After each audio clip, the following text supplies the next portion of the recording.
A todo mundo le encanta una historia de perdón y reconciliación, y una de las más grandes de esas historias es la que Jesús contó acerca del hijo pródigo. Un joven que no respetaba a su padre, no respetaba a su familia, no respetaba a su aldea, no respetaba a su nación y en última instancia no se respetaba a sí mismo. Huyó con la herencia que realmente no merecía y la desperdició en prostitutas. Terminó en una pocilga con cerdos, tratando de comer lo que los cerdos comen simplemente para sobrevivir en medio de un hambre.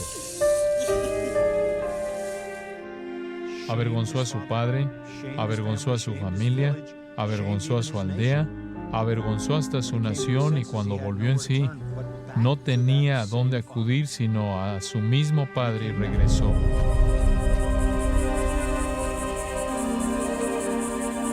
Y la maravillosa historia, la manera en la que nuestro Señor la cuenta, es que antes de que pudiera llegar a la aldea, el padre lo vio cuando estaba lejos. Corrió, lo abrazó, lo besó por toda la cabeza, pidió que se le pusiera una túnica, sandalias en sus pies, un anillo en su dedo y organizó una celebración.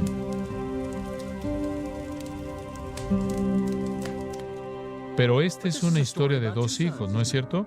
Comienza de esta manera. Un padre tenía dos hijos. Normalmente cuando llegamos a la parte de la reconciliación y de la fiesta, el resto de la historia en cierta manera se desvanece. Pero el resto de la historia es probablemente la parte más importante.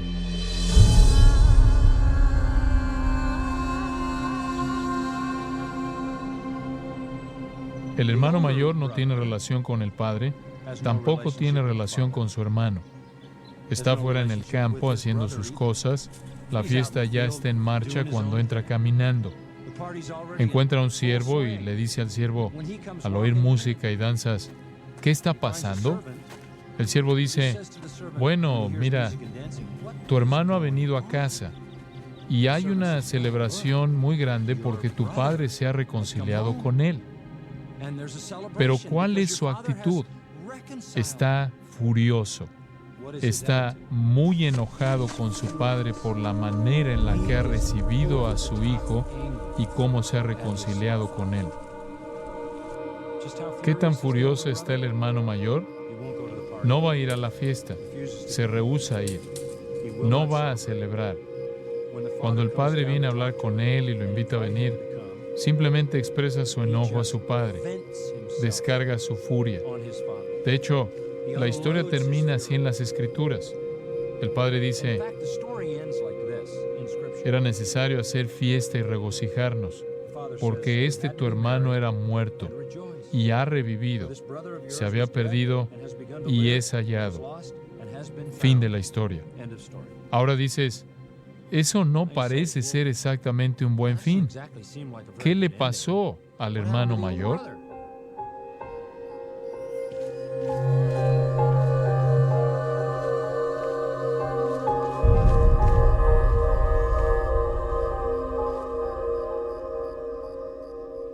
En las historias antiguas eran transmitidas de memoria y entonces, al estructurar estas historias, normalmente había una serie de estrofas. Sería más fácil recordar una historia si tenía estrofas específicas y, con mucha frecuencia, si era una historia más larga, habían estrofas paralelas.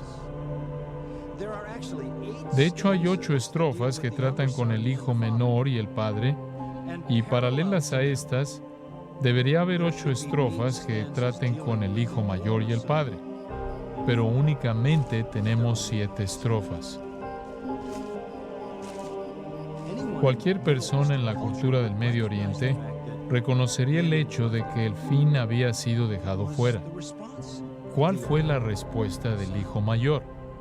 Bueno, escribamos una. El hijo mayor se sintió culpable, se arrepintió de su odio hacia su padre y su hermano, le pidió al padre que le perdonara. El padre lo abrazó, lo besó, se reconcilió con él, se lo llevó a la fiesta. Me gusta ese fin. Desafortunadamente, ese no es el fin correcto. Hay un fin en la historia y si usas el lenguaje de la historia, podría escucharse así. El hermano mayor estaba tan furioso con su padre que tomó un pedazo de madera y golpeó a su padre hasta matarlo. Dices, espera un momento. ¿En dónde está esto? Bueno, eso no está en esta historia. Ese es el fin que los fariseos y los escribas escribieron en la historia. Y esto algunos meses después, cuando tomaron madera y la usaron para matar al Señor Jesucristo.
Pero aún ese no es el fin de la historia, porque en la muerte de Jesucristo está el acto mismo de Dios en pagar en su totalidad la paga de nuestros pecados.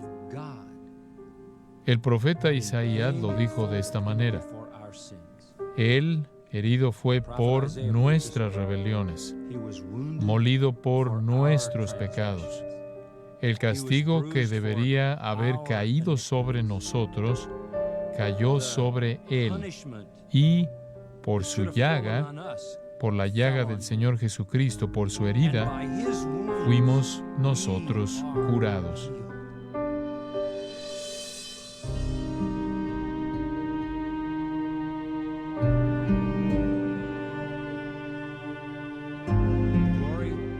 La gloria del Evangelio se encuentra en la muerte de Cristo, en donde Jesús muere, no solo en manos de los romanos bajo la voluntad de los líderes judíos, sino que Él muere bajo la mano soberana omnipotente de Dios.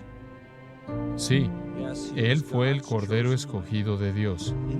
En el fin, Dios lo escogió a Él para pagar el castigo de nuestros pecados. Y ya sea que tú seas como el pródigo o como el hermano mayor hipócrita, el Evangelio de gracia y perdón te es ofrecido. La provisión para tu pecado ha sido hecha. El precio pagado por completo por el Señor Jesucristo.